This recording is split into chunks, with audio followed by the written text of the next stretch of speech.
In this video, we're going to continue with our discussion on equilibrium and talk about the equilibrium constant. So in the last video, we talked about dynamic equilibrium and how we said at a certain time, the concentrations of reactants and products do not change at equilibrium.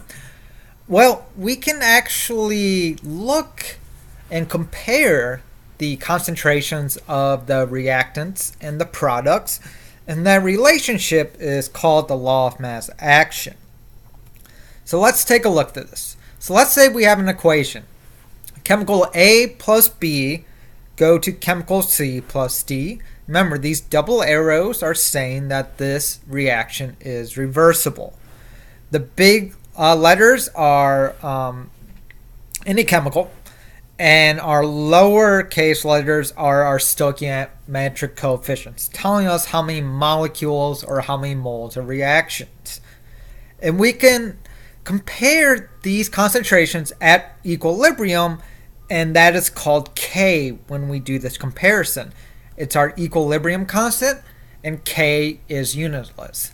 And so when we read equilibrium, K equals the concentration of our products over the concentration of our reactants. So K is always products over reactants.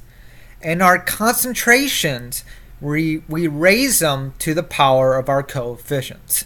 So for example, in C, let's say we formed 2 moles of C. So that instead of lowercase c, that would be 2. What we would do to figure out K is that we would take our concentration of C at equilibrium and raise it to the power of 2. And we do that for D, A, and B. And we solve that mathematically and we get a number, and that's called the equilibrium constant. But always remember, it's products over reactants. So let's take a look at this for a real experiment or a real reaction.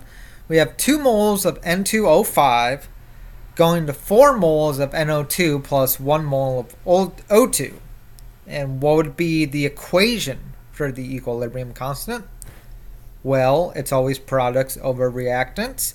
So K equals the concentration of NO2 raised to the power of 4 multiplied by O2 raised to the power of 1 divided by N2O5 raised to the power of 2 as well.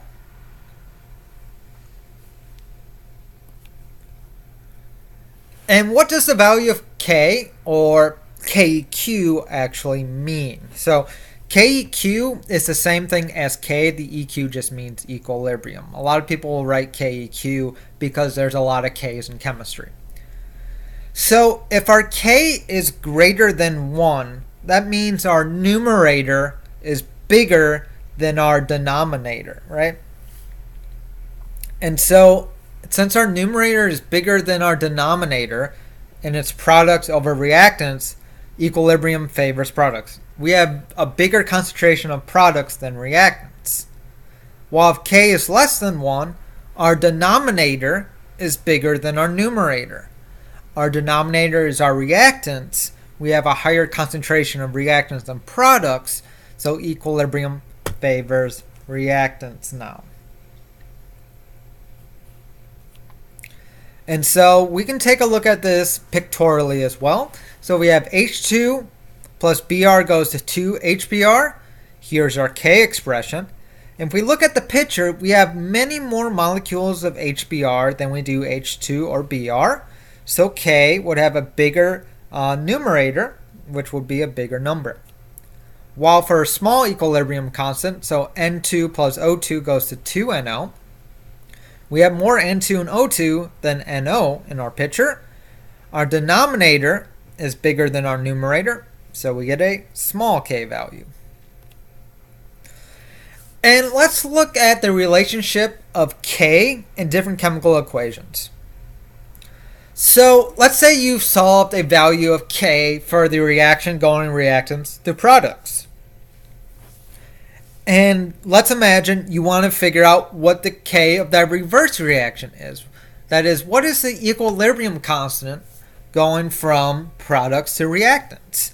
Well, if you're writing a chemical equation that's inverted, all you do is that you take your forward K and it's 1 divided by your forward equilibrium constant, and that will give you your equilibrium constant for your reverse reaction.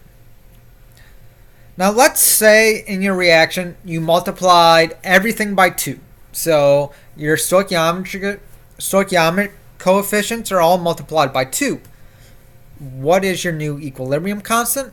Well, you take your original equilibrium constant and you raise it to the power of whatever you multiplied your reaction by. And let's say you add 2 equations. How do you get a new equilibrium constant? Well, if you know the equilibrium constant of equation 1, and you know the equilibrium equation or constant of equation 2, then you just multiply these 2 equilibrium constants together, and you will get the equilibrium constant of your new reaction. Alright, that's it for this video. I will see you in the next video.